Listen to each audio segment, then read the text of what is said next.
दोस्तों, हम सब इस बात को अच्छे से समझते हैं कि जीवन में पैसे की अहमियत क्या है। और आज हर व्यक्ति अपने जीवन में इतनी भागदौड़ सिर्फ पैसा कमाने और अमीर बनने के लिए ही कर रहा है, क्योंकि इस दुनिया में हर आम आदमी अमीर बनना चाहता है और अमीर बनने के लिए वो जी तोड़ मेहनत करता है। मगर फिर एक ऐसा पल भी आता है जब वो थक कर हार मान जाता है और कड़ी मेहनत करने के बाद भी दौलतमंद बनने का उसका सपना ऐसे टूटता है मानो किसी ने समंदर के किनारे रेत का महल बनाया हो और पानी की एक लहर ने उस महल को धराशायी कर दिया हो। लेकिन फिर भी इस दुनिया में बहुत से ऐसे लोग मौजूद हैं जिनके पास दौलत की खान है। ये वो लोग हैं जिनको खर्च करने के लिए कभी भी सोचना नहीं पड़ता। अगर भारत की बात करें तो इनमें रिलायंस के मालिक मुकेश अंबानी और रतन टाटा जैसे बड़े नाम शामिल हैं। लेकिन हम सब जानते हैं कि इन लोगों ने भी अपने करियर की शुरुआत बिल्कुल जीरो से की थी। तो ऐसी कौन सी खास बात थी, ऐसी कौन सी खास समझ थी जो इन लोगों के पास थी और इन्होंने अपने आप को ऐसे मुकाम पर लाकर खड़ा कर दिया कि आज दुनिया इन्हें झुक झुक कर सलाम करती है। दोस्तों, ऐसे ही कुछ नियमों को समझाती है मैरी हंट द्वारा लिखी गई किताब 7 मनी रूल्स फॉर लाइफ। वैसे तो इस किताब के नाम से ही ये बात समझ में आ जाती है कि इस किताब में मैरी हंट जरूर कुछ ऐसे नियमों की बात कर रही होंगी जिन्हें अपने जीवन में अपनाकर कोई भी आम व्यक्ति खास बन सकता है और अपने अमीर होने के सपने को पूरा कर सकता है। ये किताब उन लोगों के लिए एक बेहतरीन किताब है जो जीवन की खूबसूरती को हमेशा कायम रखना चाहते हैं। ये किताब उन लोगों के लिए है जो अपने जीवन में अमीर बनने के रहस्य की तलाश में हैं। तो दोस्तों, आज कुकू एफएम पर हम उसी रहस्य को आपके साथ साझा करेंगे जिसको जानने के बाद आप भी धन कमाने के नियम जान पाएंगे। और ये नियम इतने सिंपल हैं कि इनको फॉलो करके कोई भी इंसान अमीर बन सकता है। मैरी हंट ने इस किताब में बताया है कि दरअसल कुछ लोग अपनी समझ और इंटेलिजेंस का इस्तेमाल करके रूल्स ऑफ मनी को समझ जाते हैं, जिससे उन्हें एक ऐसा पॉजिटिव एटीट्यूड मिलता है जो उन्हें दौलत कमाने और जीवन में आगे बढ़ाने में मदद करता है। अपनी इस किताब के जरिए मैरी हंट बताती हैं कि आप क्यों नहीं सोचते कि अमीर बनने के लिए डिग्री कोई मायने नहीं रखती, बल्कि आपके जीवन में आपको अमीर बनने के लिए डिग्री वाली पढ़ाई से भी बढ़कर आना ज्यादा जरूरी है और उसे बोलते हैं फाइनेंशियल इंटेलिजेंस। हमने अक्सर लोगों को ये बात करते सुना है कि जीवन में हमेशा फाइनेंशियली इंडिपेंडेंट होना चाहिए, फाइनेंशियल फ्रीडम ही सब कुछ है। लेकिन क्या आपने कभी सोचा है कि फाइनेंशियल फ्रीडम का असली मतलब क्या है? अगर नहीं तो चलिए मैरी हंट की इस किताब से हम फाइनेंशियल फ्रीडम के बारे में समझते हैं। इमेजिन कीजिए कि आप एक सुबह सोकर उठे और आप जानते हैं कि आपके पास कितने पैसे हैं और आपके सारे लिविंग एक्सपेंसेस भी एकदम मुफ्त हैं, बल्कि आपके जितने भी गोल्स या डिजायर्स हैं वो सब इसमें कंप्लीट हो जाएंगे। फिर आपको और काम करने की जरूरत नहीं होगी। तब आपको कैसा लगेगा? तब आपको जैसा फील होगा उसी को कहते हैं फाइनेंशियल फ्रीडम। तो दोस्तों, देर किस बात की है, आइए सुनते हैं धन के नियम सिखाने वाली उस विश्व प्रसिद्ध किताब की समरी, जिसमें दौलत कमाने के 7 आसान तरीके बताए गए हैं। यकीन कीजिए, अगर आप इन नियमों को समझ गए तो जीवन की 80% चिंताएं छू मंतर हो जाएंगी और आप हो जाएंगे फाइनेंशियली स्टेबल और इंडिपेंडेंट। दोस्तों, इस बुक का हर एक चैप्टर एक इंसान के पैसों के प्रति बिहेवियर और एटीट्यूड को दर्शाता है। कुछ निश्चित बिहेवियर्स अच्छे नतीजे की गारंटी होते हैं, जबकि दूसरे बिहेवियर्स असफलता के। इस बुक में पैसे से रिलेटेड बहुत से लेसन्स पर बात की गई है, जिनमें से कुछ लेसन्स हमें निश्चित व्यवहार के प्रति सजग बनाते हैं और कुछ लेसन्स हमें लाभकारी आदतें अपनाने के लिए प्रोत्साहित करते हैं। तो दोस्तों, इस किताब के सभी चैप्टर्स की खूबसूरती यह है कि इन्हें कोई भी व्यक्ति फॉलो कर सकता है। ये लेसन्स सिर्फ ज्यादा इनकम वाले लोग या बहुत बड़ी एजुकेशन डिग्री वाले लोगों के लिए नहीं है। ये हर उस व्यक्ति के लिए है जो पैसा कमाने के नियमों को समझना चाहता है। तो इस ऑडियो बुक समरी के अगले एपिसोड में हम जानेंगे कि अगर आप अमीर बनना चाहते हैं तो ऐसी कौन सी खास इंफॉर्मेशन है जो आपके पास होनी बहुत जरूरी है, यानी कि उस इंफॉर्मेशन को कैसे इकट्ठा किया जा सकता है और कैसे उसे अपनी लाइफ में अप्लाई करके अमीर बना जा सकता है। पैसे की कीमत। मैरी हंट ने अपनी किताब 7 मनी रूल्स ऑफ लाइफ में बहुत ही खूबसूरती से पैसे की अहमियत को समझाते हुए बताया है कि पैसे का अपना एक रूल होता है। ये रूल एकदम ऐसा है जो किसी स्कूली शिक्षा या किताबों को पढ़कर नहीं सीखा जा सकता। अगर कोई अपने जीवन में पैसे के नियम को समझ लेता है तो वो अपने जीवन के मूल्यों, सिद्धांतों को समझ पाने में ज्यादा कैपेबल होता है, क्योंकि ऐसा इंसान अपनी फाइनेंशियल नेसेसिटीज को आसानी से पूरा कर सकता है। वहीं इसके विपरीत अगर कोई व्यक्ति अपने जीवन में पैसे के रूल्स को समझने से चूक जाता है तो वो कभी भी फाइनेंशियली इंडिपेंडेंट नहीं हो सकता और सारी उम्र दूसरों के हाथ ताकता रहता है। मैरी हंट इस किताब में ये समझाना चाहती हैं कि यदि आपकी समस्या पैसा है तो इस मुश्किल का हल पैसे से नहीं हो सकता, क्योंकि जो समस्या है वही हल कैसे साबित हो सकती है। इसलिए पैसे का गुलाम बनने के बजाय उसके मास्टर बनना सीखें। वही जब व्यक्ति पैसे को अपने नियंत्रण में कर लेता है तो वो फाइनेंशियली इंडिपेंडेंट के पथ पर आगे चल पड़ता है।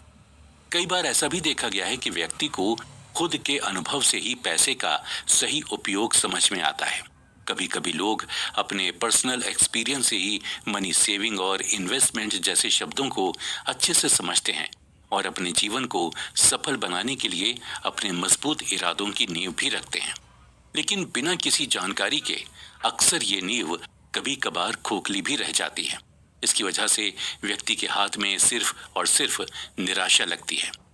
मैरी हंट द्वारा लिखी गई इस किताब में ये भी समझाया गया है कि अगर आपके अंदर बहुत मात्रा में पैसा बनाने की योग्यता है, यानी ability of money making and management है, तो आप जरूर अमीर बन सकते हैं और अपने सारे पैसों को अच्छे से संभाल कर मैनेज भी कर सकते हैं। और याद रखिए कि आपका वेतन आपको अमीर नहीं बनाता, आपकी खर्च करने की आदत बनाती है। मनी मैनेजमेंट और फाइनेंशियल इग्नोरेंस को समझाने के लिए मैरी हंट ने हार्वर्ड बिजनेस स्कूल द्वारा किए गए एक सर्वे की बात की है। इस सर्वे में हार्वर्ड बिजनेस स्कूल ने यह पाया कि लगभग अमेरिका के 2/3 लोग ऐसे हैं जो फाइनेंशियल मैनेजमेंट को नहीं समझते। कुछ ऐसे भी हैं जिनको फाइनेंशियल इग्नोरेंस के बारे में बिल्कुल भी जानकारी नहीं है। वो लोग ये तक नहीं जानते कि उनके पास मौजूद क्रेडिट कार्ड काम कैसे करते हैं। बहुत से लोग ऐसे भी हैं जो इंश्योरेंस लेते वक्त उस डॉक्यूमेंट पर लिखी गई टर्म्स एंड कंडीशंस तक को नहीं जानते। वो लोग ये नहीं जानते कि अगर उनके पास कोई फिक्स्ड डिपॉजिट है या फिर उन्होंने बैंक से कोई लोन ले रखा है तो वो उसके ब्याज किस दर पर भुगतान कर रहे हैं। ऐसे समय में बहुत से लोग ऐसे हैं जो उधार लेते हैं, लेकिन अमेरिकी सर्वे में हार्वर्ड स्कूल को ये पता चला कि जो लोग उधार की प्रक्रिया में आते हैं उन्हें ये तक नहीं पता होता कि उनका ब्याज किस दर पर चल रहा है। मैरी हंट का कहना है कि अगर ये लोग ये समझ जाएं कि वो लिए गए उधार की ब्याज दर पर 20% तक कम कर सकते हैं तो उनकी उधार की आधे से ज्यादा समस्याएं ऐसे ही हल हो जाएंगी। मैरी हंट ने इस किताब के माध्यम से बड़ी ही सरलता के साथ समझाते हुए बताया है कि एक मिडिल क्लास व्यक्ति अपनी पूरी जिंदगी पैसा कमाता है, फिर भी उसकी 90% प्रॉब्लम्स पैसों पर आकर अटक जाती है और उसे लगता है कि शायद वो पर्याप्त पैसा नहीं कमा पा रहा है जिससे उसकी सभी जरूरतें पूरी हो सकें। मगर यहाँ प्रॉब्लम ये नहीं कि वो पर्याप्त पैसा नहीं कमा रहा, बल्कि इसकी असल वजह मनी मैनेजमेंट का ना होना है। दरअसल मनी मैनेजमेंट हमारे खर्चे और बचत का एक कॉम्बिनेशन होता है। जो इसे समझ जाता है वो अपनी ज्यादातर जरूरतों को पूरा कर लेता है और जो नहीं समझ पाता वो पूरी लाइफ अपनी इनकम को या किस्मत को जिम्मेदार ठहराता रहता है। आपने बचपन से कहावत तो सुनी होगी कि पैसा ही पैसे को खींचता है, मगर ये कहावत तभी संभव होती है जब पैसा सही जगह इन्वेस्ट किया गया हो, नहीं तो समय के साथ साथ पैसा भी खर्च होता रहता है। इसलिए समय के साथ साथ मनी मैनेजमेंट भी बहुत जरूरी विषय बन गया है और लोग भी इसकी जरूरत बखूबी समझते हैं। मनी मैनेजमेंट या फाइनेंस मैनेजमेंट में आप अपनी आमदनी के अनुसार अपने खर्चे, सेविंग और इन्वेस्टमेंट को कुछ इस प्रकार मैनेज करते हैं ताकि वर्तमान समय के साथ साथ भविष्य में भी आपको पैसों की समस्या ना आए। Financial intelligence. दोस्तों, इस एपिसोड में हम मैरी हंट द्वारा साझा किए गए बहुत ही अहम पॉइंट्स पर चर्चा करेंगे। हाँ, कुछ लोगों के लिए ये काफी अटपटा सा भी हो सकता है, लेकिन अगर इसको ध्यान से समझा जाए तो ये काफी काम की चीज साबित हो सकती है। दोस्तों, मेरी हंट ने इस किताब में बताया है कि इंसान का बुद्धिमान होना और फाइनेंशियल पॉइंट ऑफ व्यू से जीवन में सफल होना, ये दोनों अलग बातें हैं।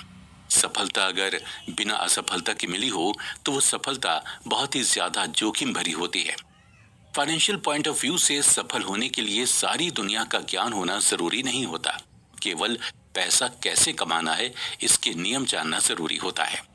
दुनिया में कई बार हमने बुद्धिजीवी लोगों को फाइनेंशियल रूप से संघर्ष करते देखा है, इसलिए कई बार सवाल आता है कि ऐसा क्यों होता है।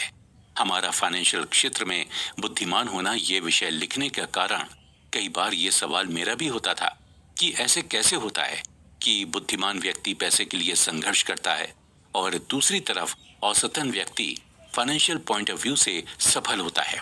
तो इसी बारे में हम यहाँ जानने की कोशिश करेंगे कि ऐसे क्या कारण होते हैं कि फाइनेंशियल पॉइंट ऑफ व्यू से सफल होने के लिए कुछ लोग विशेषताएं या कुछ अलग विशेषताएं होनी होती हैं जो हर एक बुद्धिजीवी व्यक्ति में नहीं होती। जब हम सफल व्यक्तियों के बारे में किताबें और इंटरव्यू देखते हैं तो ये देखने को मिलता है कि वो सफल क्यों हुए, इसका सही कारण उन्हें भी नहीं पता होता। कुछ ऐसी आदतें उनमें होती हैं जो सफलता का सूत्र बन जाती हैं और उनका माइंडसेट उनकी पर्सनैलिटी को अच्छा सहयोग देता है। इसलिए जो लेखक सफल व्यक्तियों पर किताबें लिखते हैं वो अच्छी तरह जानते हैं कि उनकी सफलता का क्या राज है।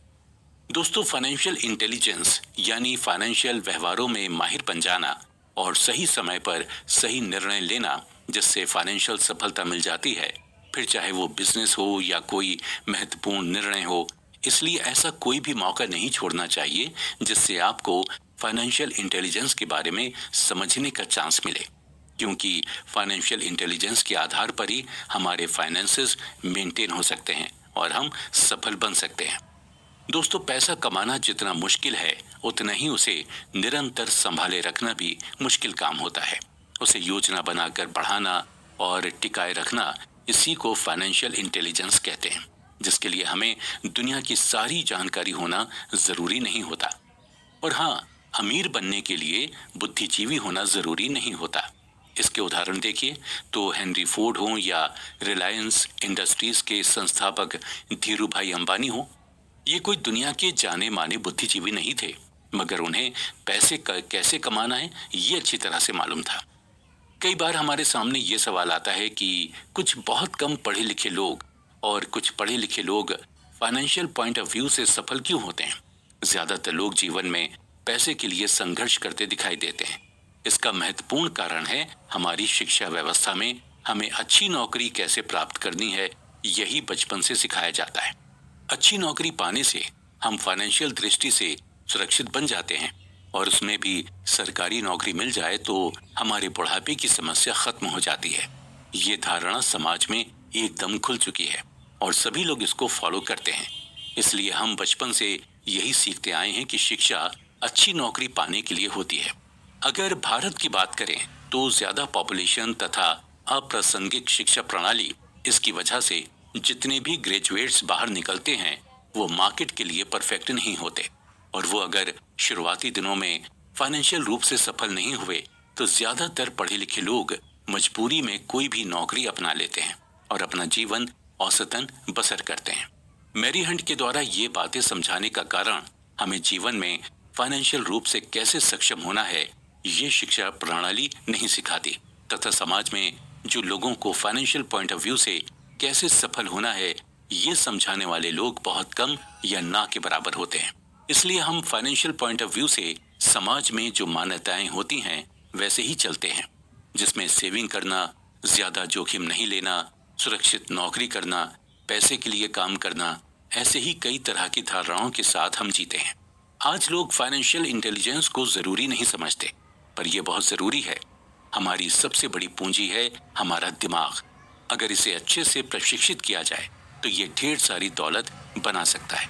वहीं अप्रशिक्षित दिमाग हमें गरीबी में धकेल सकता है, जो पीढ़ियों तक बनी रह सकती है। लेखक के अनुसार फाइनेंशियल इंटेलिजेंस 4 टेक्निकल स्किल्स से मिलकर बनती है। अकाउंटिंग, ये फाइनेंशियल लिटरेसी या नंबरों को पढ़ने की योग्यता है। इन्वेस्टिंग ये पैसे से पैसा बनाने का विज्ञान है। अंडरस्टैंडिंग मार्केट्स ये सप्लाई और डिमांड को समझने का विज्ञान है। द लॉ यानी कि अकाउंटिंग, कॉर्पोरेट, स्टेट और नेशनल कानूनों और नीतियों के बारे में जागरूकता। दोस्तों, हमेशा याद रखिए कि निवेश आते जाते रहते हैं, मार्केट घटता बढ़ता रहता है, अर्थव्यवस्थाएं सुधरती बिगड़ती रहती हैं। दुनिया में आपको हर दिन जिंदगी के सुनहरे अवसर मिलते रहते हैं जिन्हें हम अक्सर देख नहीं पाते, पर वो हमेशा होते हैं। और फाइनेंशियल इंटेलिजेंस बढ़ाने से ही आप इन छुपे हुए मौकों को देख पाएंगे और अच्छे सौदों और बुरे सौदों में फर्क कर पाएंगे। कम खर्च करने से मिलेगी राहत। मैरी हंट ने इस किताब के माध्यम से पैसा बचाने का एक बहुत आसान रूल बताया है।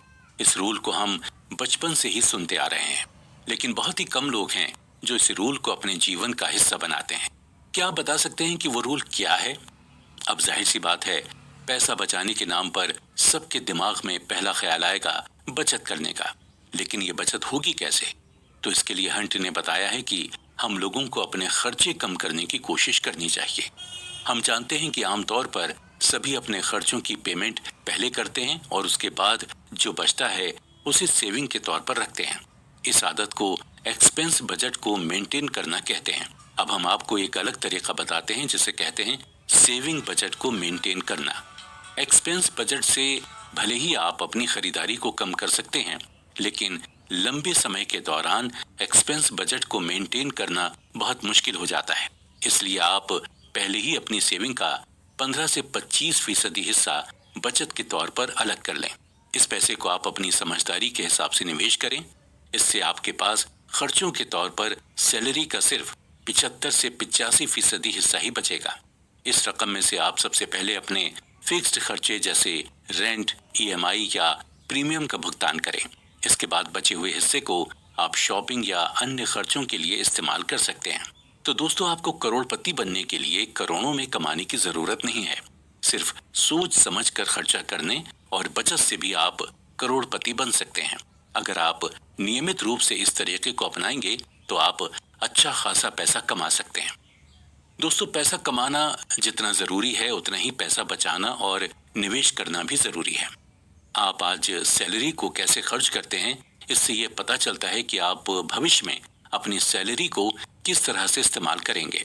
ऐसा सोचना गलत है कि जब आप ज्यादा पैसे कमाएंगे तब बचत करना शुरू करेंगे, या फिर अभी आप ज्यादा नहीं कमाते हैं तो पहले ज्यादा कमाने पर ध्यान देना चाहिए।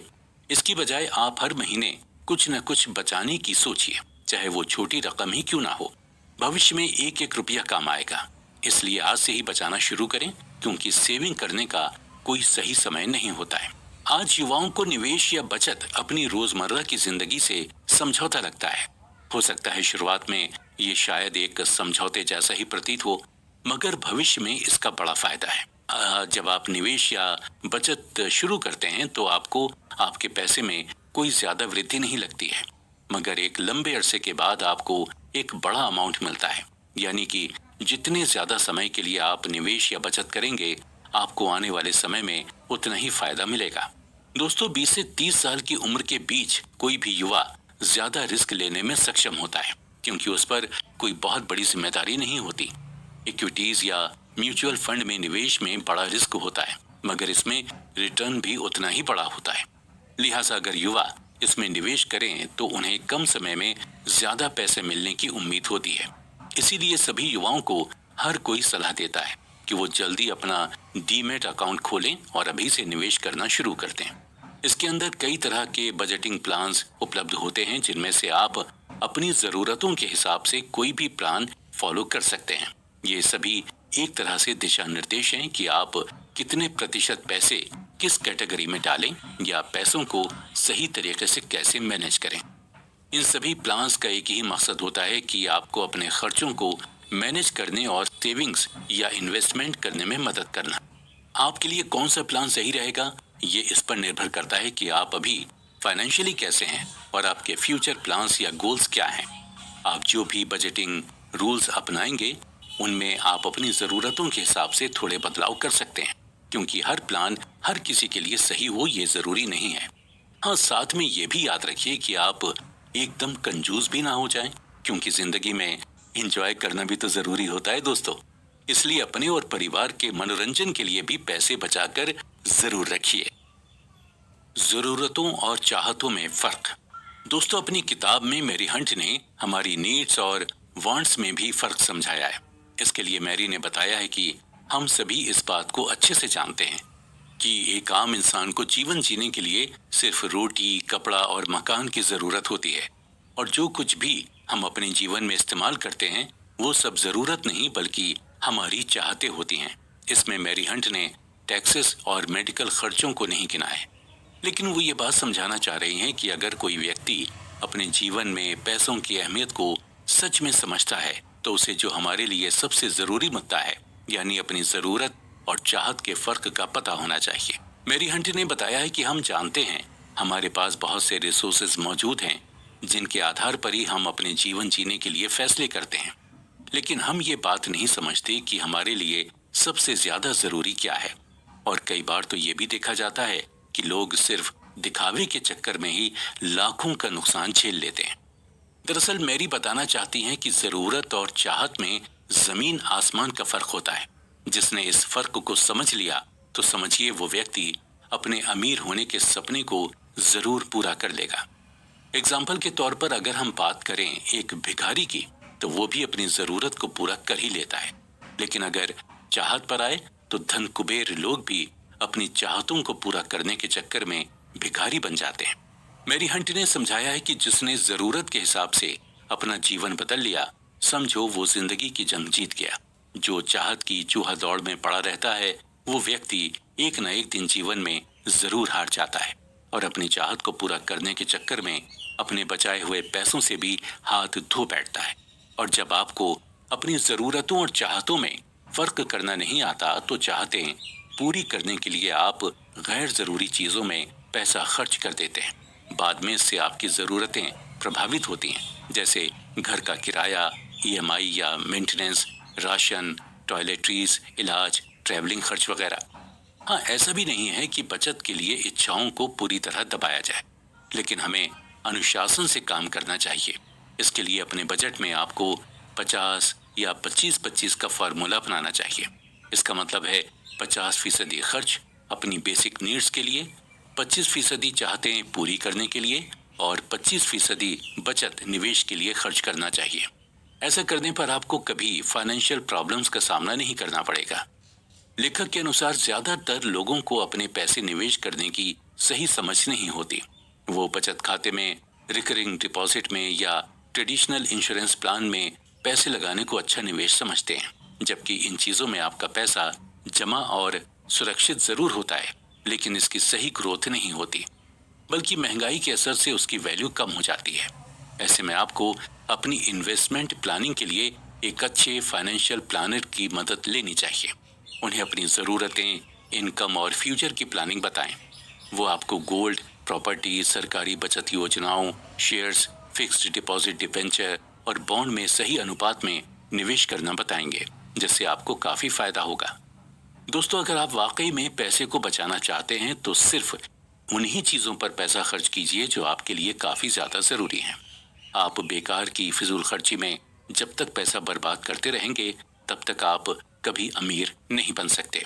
इसके बजाय अगर आप उसी पैसे को अच्छे कामों में इन्वेस्ट करें तो ज़रूरत के समय में ये पैसा आपके काफ़ी हद तक काम आ सकता है और आपको किसी के भी आगे हाथ फैलाने की ज़रूरत नहीं पड़ेगी। फ्यूचर के लिए सेविंग्स। दोस्तों, हम सब ये बात जानते हैं कि मुश्किल वक्त में सेविंग ही काम आती है। इसलिए मैरी हंट ने अपनी किताब में बताया है कि हमें सेविंग्स और निवेश करके अपना भविष्य सुरक्षित करना चाहिए। निवेश करते वक्त कई बातों का ध्यान भी रखना चाहिए। निवेश जितनी जल्दी शुरू करें उतना अच्छा रहता है। जिस दिन से आपकी इनकम शुरू हो जाए उस दिन से ही आपको निवेश करना भी शुरू कर देना चाहिए। इस किताब में मैरी हंट ने बहुत से छोटे छोटे गोल्डन रूल्स की चर्चा की है। इन रूल्स को अगर आप भी अपने जीवन में अपना लेंगे तो जरूर अपने अमीर बनने की चाहत को पूरा कर पाएंगे। दरअसल मैरी हंट ने बताया है कि सबसे पहले अपने सभी कर्जे खत्म करने की कोशिश कीजिए। जी हाँ, नौकरी की शुरुआत में अगर आप पर कोई कर्ज है तो उसे जरूर खत्म कर दें। हो सकता है आप पर एजुकेशन लोन हो या फिर कोई अन्य लोन जो आपके माता पिता ने आपकी पढ़ाई के लिए लिया हो। सबसे पहले उसे खत्म कर दीजिए, क्योंकि ऐसा करने से आप चिंता मुक्त होकर पूरी तरह निवेश पर ध्यान दे पाएंगे। मेरी हंट ने इस किताब में इस तथ्य पर भी चर्चा की है कि हर महीने की सैलरी से की गई छोटी छोटी बचत भविष्य में बड़ा सहारा बन जाती है। इसलिए आपको अलग अलग प्लान्स के जरिए ये बचत करनी चाहिए। आपको बचत करने के लिए बस आदत बनाने की जरूरत है। हम में से ज्यादातर लोग पूरे महीने का खर्च निकालने के बाद जो पैसे बचाते हैं उसे बचत कहते हैं, लेकिन ये बचत करने का बेहतर तरीका नहीं माना जाता और इसमें बचत की संभावना कम होती है। बचत का सबसे बेहतर तरीका है कि आप मौजूदा समय के साथ भविष्य के खर्चों की भी प्लानिंग शुरू कर दें और उसी के हिसाब से बचत करें। पैसा निवेश करते वक्त समय निवेश अवधि का ध्यान जरूर रखिए। मतलब आप कितने समय के लिए पैसा निवेश करना चाहते हैं ये तय कर लीजिए। याद रखिए कि कई सेविंग स्कीम और योजनाएं लॉक इन पीरियड के साथ आती हैं, यानी इस पीरियड में आप अपना निवेश किया हुआ पैसा नहीं निकाल सकेंगे। इसलिए किसी सेविंग स्कीम को चुनते वक्त लॉक इन पीरियड का ध्यान जरूर रखिए। इसके साथ ही कहीं भी पैसा लगाने से पहले निवेश विकल्पों की तुलना ठीक से करनी चाहिए। आपको देखना चाहिए कि किस स्कीम या योजना ने बीते सालों में कितना रिटर्न दिया है और यहाँ निवेश करना सुरक्षित है या नहीं। निवेश का प्लान करते वक्त बहुत ज्यादा समय के लिए या बड़े बड़े लक्ष्य बनाने से भी बचें। बड़े लक्ष्य को छोटे छोटे हिस्सों में बांटें। इसके दो फायदे होंगे। पहला, आप अपने निवेश की सही तरह से निगरानी कर सकेंगे। दूसरा, अगर आपका निवेश सही रिटर्न नहीं दे रहा है तो आप कुछ समय बाद उसके मैच्योर होने पर उसे कहीं और निवेश कर सकते हैं। मेरी हंट ने बताया है कि पैसे बचाने के लिए एक अलग ऑनलाइन सेविंग्स अकाउंट भी खोला जा सकता है। बैंक में बचत खाता होना इसलिए जरूरी है क्योंकि ये इमरजेंसी फंड के रूप में काम करता है। इसमें से जब जरूरत हो पैसे निकाले जा सकते हैं, लेकिन ये पैसे अगर एफडी, एनएससी जैसी योजनाओं में डाल दें तो एक तय समय के लिए इन्हें नहीं निकाला जा सकता है। इसलिए बचत खाता होना जरूरी है। बचत खाते में ऑटोमेटिक मनी ट्रांसफर का सिस्टम सेट कर दें, यानी कि एक निश्चित रकम के बाद जो भी पैसा बढ़ेगा वो राशि एफडी खाते में ट्रांसफर हो जाएगी। मान लीजिए आपने अपने बचत खाते की राशि 25,000 रुपए निर्धारित कर दी, तो आपके खाते में जब उससे ज्यादा पैसा होगा तो वो ऑटोमेटिक एफडी खाते में ट्रांसफर हो जाएगा। इससे बचत खाते से अधिक एफडी खाते में ब्याज की कमाई होगी। दोस्तों, खरीदारी के लिए डिस्काउंट कूपन, ऑफर और उपलब्ध अन्य योजनाओं का उपयोग भी जरूर कीजिए। ये कंपैरेटिवली कम पैसे में चीजें खरीदने में मदद करता है। आज ज्यादातर प्रोडक्ट्स पर ऑनलाइन और ऑफलाइन कई ऑफर्स उपलब्ध होते हैं। खर्च को कम करने के लिए उन प्रस्तावों का उपयोग कीजिए। इससे आपको अपने बिलों पर लगभग 10 से 20% की बचत करने में मदद मिले। लालच से दूर। लेखक के अनुसार इस दुनिया में वही व्यक्ति सबसे धनवान हैं जिनके पास संतोष नामक धन है।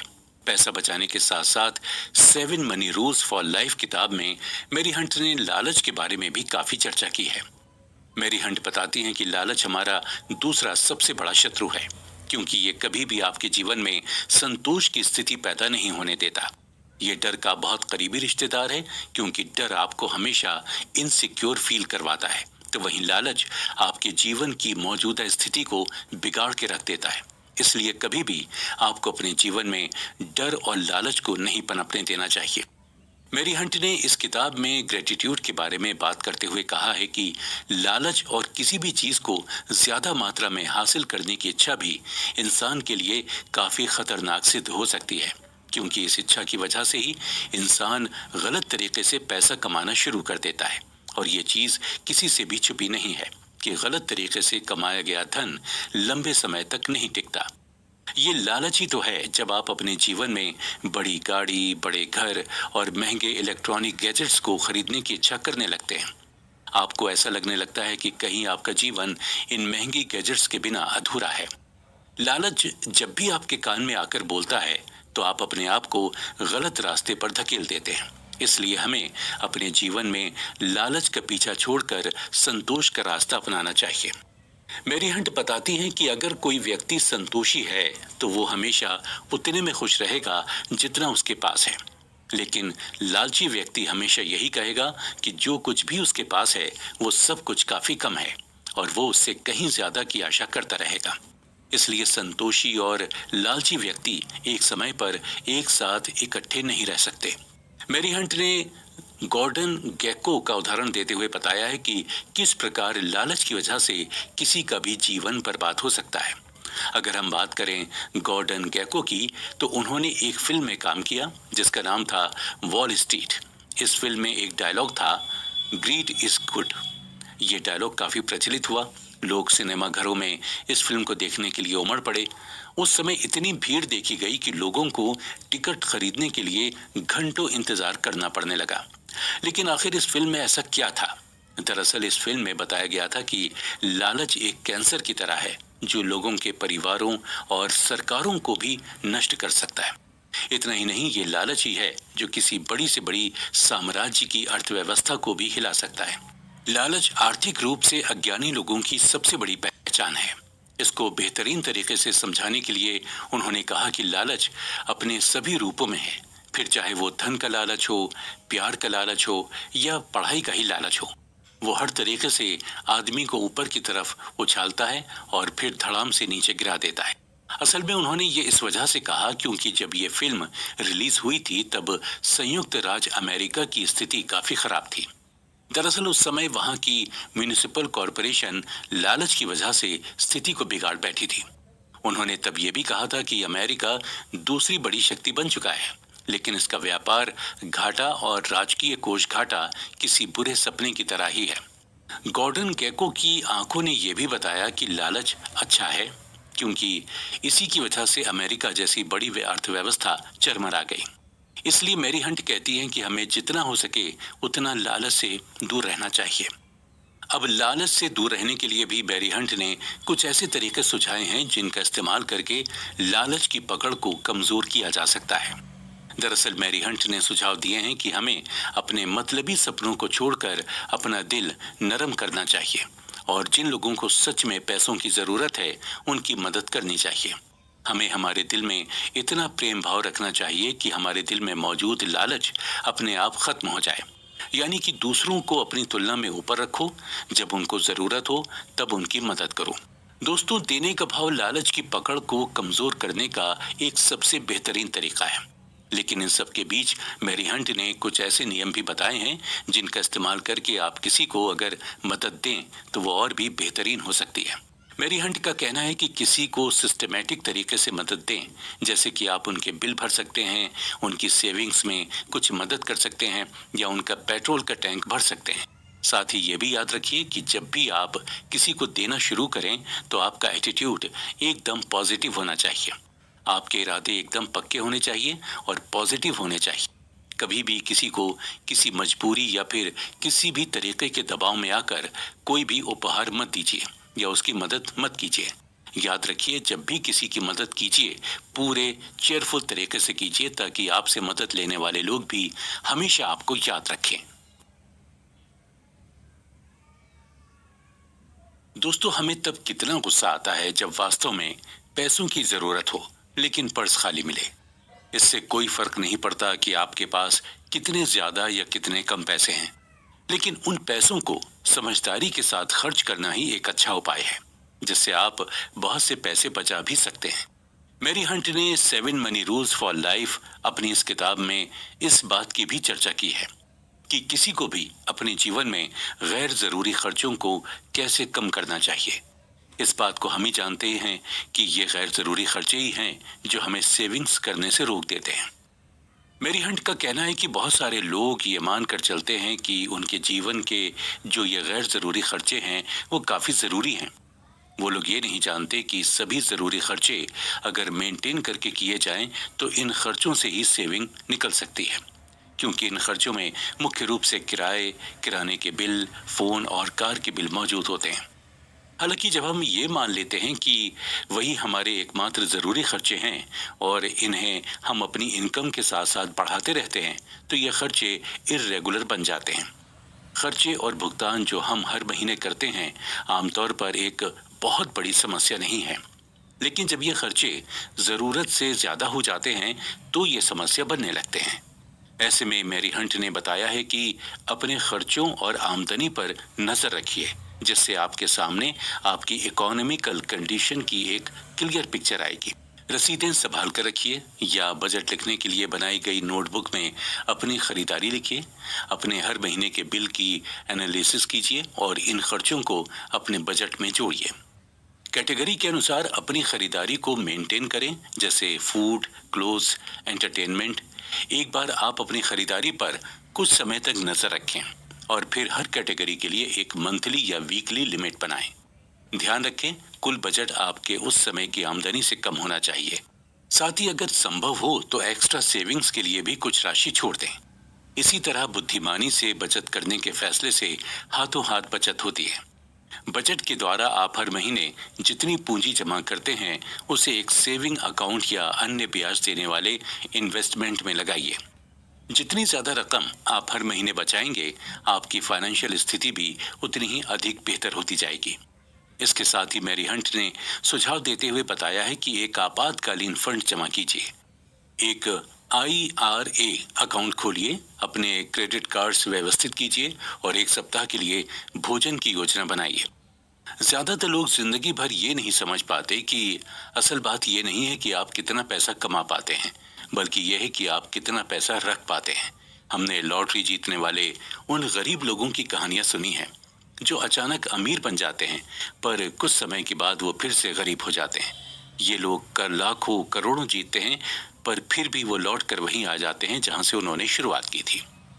आपने उन व्यावसायिक एथलीट्स की कहानियां भी पढ़ी होंगी जो 24 साल की उम्र में हर साल करोड़ों डॉलर कमाते हैं और 34 साल की उम्र में उन्हें पुल के नीचे सोना पड़ता है।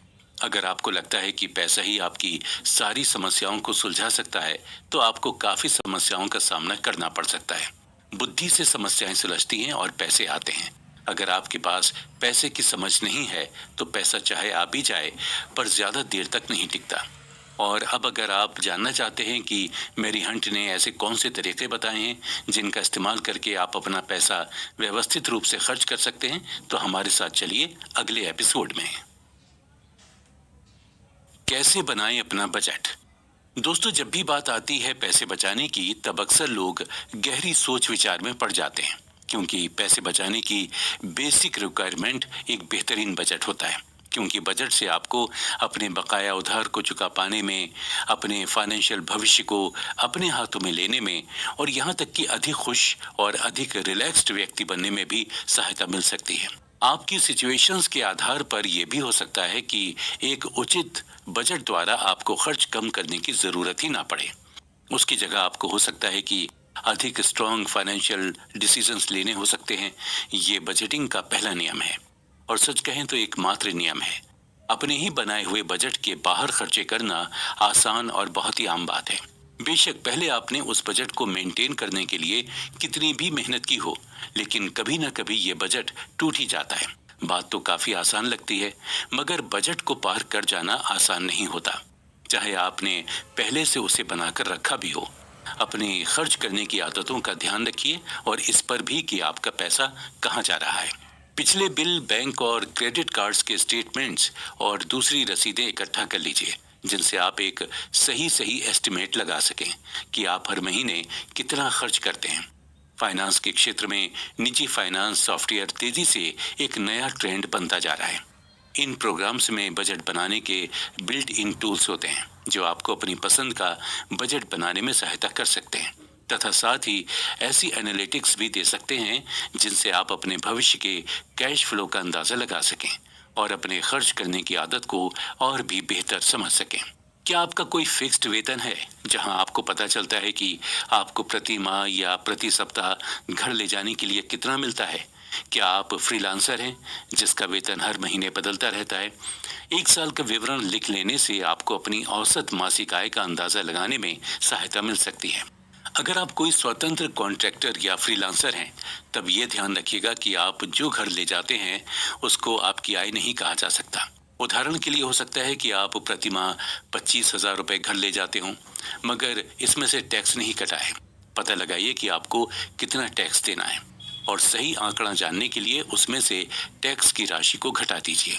अगर आप वेतन पाने वाले कर्मचारी हैं, तब संभावित टैक्स रिफंड को अपनी कुल आय में मत जोड़ लीजिएगा। आपकी मासिक आय में केवल वही दिखना चाहिए जो आपको टैक्स काटने के बाद मिलता है।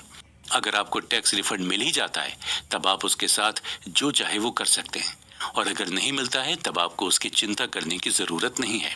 अगर आपका खर्च आपकी आय से अधिक है तब आप अपनी हैसियत से बढ़कर खर्च कर रहे हैं। आपके बजट को 2 ग्रुप्स में विभाजित किया जाना चाहिए। फिक्स्ड एक्सपेंसेस, इनमें शामिल होते हैं नियमित मासिक व्यय जैसे बिल्स, बीमा, लोन की किस्त, भोजन और कपड़े तथा घरेलू सामान। डिस्क्रिशनरी एक्सपेंसेस, ये एक्सपेंसेस वो होते हैं जो कि फिक्स्ड नहीं होते तथा जो ऑप्शनल होते हैं। इसमें बचत, मनोरंजन, छुट्टियों का फंड तथा अन्य एक्सपेंसेस शामिल होते हैं। पैसे बचाने के ऐसे भी तरीके हैं जिनसे टैक्स लाभ मिल सकते हैं। कुछ धाराओं के अंतर्गत कुछ विशेष प्रकार के निवेश होते हैं जिनमें पैसे बचाकर आप टैक्स में कमी ला सकते हैं। कुछ कंपनी ऐसी भी हैं जो आपके रिटायरमेंट कंट्रीब्यूशन को मैच कराती हैं, जिससे आपकी बचत और भी अधिक हो जाती है। आपको बड़े खर्च को कम करना सबसे बुरा लग सकता है, मगर बजट के अंदर रहने का ये सबसे आसान तरीका होता है। अगर आप हर साल छुट्टियों पर जाते हैं तब इस साल घर पर रहने का विचार कीजिए। अगर आप किसी महंगी सर्विस या प्रोडक्ट का आनंद लेते हैं तब उसे पहचान कर उस खर्च को कम करने की कोशिश कीजिए। अगर आप साप्ताहिक मसाज करवाते हैं या आपको महंगी वाइन का शौक है तब अपने इन शौकों की फ्रीक्वेंसी को कम कर दीजिए, ताकि आप इन पर महीने या 2 महीने में एक बार ही खर्च करें। जेनेरिक ब्रांड्स का इस्तेमाल करके और अधिकतर घर पर ही खाना खाकर आप छोटे छोटे खर्चों से भी बचत कर सकते हैं। कोशिश कीजिए कि सप्ताह में 1 या 2 बार से अधिक बाहर खाना ना खाएं। कुछ समय के लिए किसी सस्ते फोन प्लान पर स्विच करके, अपने टेलीविजन के पैकेज को कम करके या अपने घर की एनर्जी एफिशिएंसी को सुधार कर देखिए कि क्या आप अपने फिक्स्ड खर्चों को कम कर सकते हैं। क्रेडिट को मेंटेन कीजिए। दोस्तों, इस एपिसोड में हम चर्चा करेंगे कि कैसे मैरी हंट अपने क्रेडिट स्कोर को बेहतर करने के नए फॉर्मूले सिखा रही हैं, और ये फॉर्मूला अपनाकर कैसे कोई भी अपने क्रेडिट स्कोर को सुधार सकता है और लोन लेने के लिए एक सही स्कोर कार्ड तैयार कर सकता है। दोस्तों, ये किताब उन लोगों के लिए एक उपहार है जो खुद को उधार के जाल से निकाल देना चाहते हैं, क्योंकि मैरी हंट ने इस किताब में उन सभी बातों का जिक्र किया है जिनका इस्तेमाल अगर कोई भी अपने दैनिक जीवन में करे तो जरूर उधार के जाल से निकल सकता है। मैरी हंट ने इस किताब में बताया है कि अगर कोई व्यक्ति अपना क्रेडिट स्कोर सुधारना चाहता है तो उसे कुछ नियमों का पालन करना होगा। इन नियमों के बारे में बात करते हुए उन्होंने बताया है कि अक्सर देखने में आता है कि लोग जब लोन लेने जाते हैं तो बड़े और प्रतिष्ठित बैंक उन्हें इसके लिए मना कर देते हैं। इसके बाद उन्हें ज्यादा ब्याज पर अन्य बैंकों से लोन लेना पड़ता है। कभी आपने सोचा है कि लोगों को फोन कर लोन देने की पेशकश करने वाले बैंक आपको इसके लिए क्यों मना कर देते हैं? इसका बड़ा कारण है आपका क्रेडिट स्कोर खराब होना। अगर आपने समय पर लोन नहीं भरा है या क्रेडिट कार्ड बिल का भुगतान समय पर नहीं किया है तो निश्चित तौर पर आपका सिबिल स्कोर खराब है। चलिए, पहले अगर हम क्रेडिट स्कोर की बात करें तो ये 3 अंकों का एक नंबर होता है जो आपकी क्रेडिट समरी बनाता है। जब भी आप लोन के लिए आवेदन करते हैं तब लोन देने वाले आपके क्रेडिट स्कोर और रिपोर्ट को जांचते हैं। लोन्स और क्रेडिट कार्ड से संबंधित आपके भुगतानों के रिकॉर्ड्स को मासिक आधार पर बैंकों और अन्य कर्जदाताओं द्वारा सिबिल के पास जमा किया जाता है। इसी आधार पर आपका क्रेडिट स्कोर रिकॉर्ड तैयार होता है। अगर आपने किसी लोन का सेटलमेंट किया है या आप पर कोई राशि बकाया है तो क्रेडिट स्कोर के माध्यम से ये जानकारी लोन देने वाले तक पहुंच जाती है, जो आपके लोन आवेदन का मूल्यांकन करने और उन्हें मंजूरी देने में बड़ी मददगार साबित होती है। इससे ये होता है कि अगर आपका क्रेडिट स्कोर 750 से कम है तो आपको किसी भी तरह का लोन मिलने का चांस बहुत ही कम है। इस बात की बहुत संभावना है कि आपकी लोन एप्लीकेशन को रिजेक्ट कर दिया जाए। इसलिए आपको अपना स्कोर ज्यादा रखना है, क्योंकि आपका स्कोर जितना ज्यादा होता है आपके लोन आवेदन के मंजूर होने की संभावनाएं उतनी ही अधिक होती हैं। ये भी याद रखिए कि उतना ही लोन लें जितना कि आप समय पर चुका पाएं। आप अपनी ईएमआई समय पर चुकाएं। अगर आप अपनी किस्तों को अक्सर ही निश्चित समय अवधि में चुकाने में चूक जाते हैं तो एक रिमाइंडर तय करें, या बेहतर होगा कि आप ऑटो डेबिट फैसिलिटी के जरिए भुगतान करें। क्रेडिट कार्ड का बुद्धिमत्तापूर्ण और निरंतर उपयोग आपका क्रेडिट स्कोर बढ़ाने में मददगार हो सकता है। इसके अलावा पर्सनल लोन भी आपको अपना क्रेडिट स्कोर बढ़ाने में मदद कर सकता है। ये एक अनसिक्योर्ड लोन होता है जो कि आपके क्रेडिट स्कोर को सर्वाधिक प्रभावित करता है। जो लोग समय पर लोन का भुगतान नहीं कर पाते, वो अक्सर लोन सेटलमेंट कर लेते हैं और सोचते हैं कि उन्हें इस लोन से छुटकारा मिल गया, लेकिन ये धारणा पूरी तरह गलत है। इससे आपको बैंकों से आने वाले फोनों से तो छुटकारा मिल जाएगा, पर समस्या कम होने की जगह बढ़ जाएगी। इस माध्यम से बैंकों की कुछ रिकवरी हो जाएगी, लेकिन ये सेटलमेंट सिबिल रिपोर्ट में जरूर दिखाई देगा। अब आप अगले 7 साल तक कोई लोन नहीं ले पाएंगे। 7 साल बाद आपका नाम इस सिबिल रिपोर्ट से निकल जाएगा, लेकिन उसके बाद भी आपकी क्रेडिट रेटिंग इतनी कम रहेगी कि आपको लोन देने से पहले बैंक बारीकी से विचार करे। जिस तरीके से क्रेडिट स्कोर की गणना क्रेडिट कार्ड कैलकुलेशन से की जाती है, उसमें समय पर भुगतान का सबसे बड़ा पॉजिटिव प्रभाव होता है। समय पर भुगतान करने से आपका स्कोर बढ़ता है। यदि आप देर करते हैं तो इसमें कमी आती है। देरी से भुगतान करने पर फिर चाहे वो क्रेडिट कार्ड की पेमेंट हो या आपकी ईएमआई, उसका आपके क्रेडिट इतिहास पर नकारात्मक प्रभाव पड़ता है और उधारदाता इसे पसंद नहीं करते हैं। इसके कम होने के बहुत से कारण हैं, जिन्हें हम हाई इम्पैक्ट, मीडियम इम्पैक्ट और लो इम्पैक्ट में बांट सकते हैं। जैसे हाई इम्पैक्ट, ये हमारे स्कोर पर बहुत अधिक प्रभाव डालता है। जब हम किसी कारण से लोन की रीपेमेंट टाइम पर नहीं कर पाते हैं, तो इससे हमारा सिबिल स्कोर खराब होता है। क्रेडिट कार्ड के बिल का पेमेंट ड्यू डेट तक ना करने पर भी ये हमारा स्कोर कम कर देता है।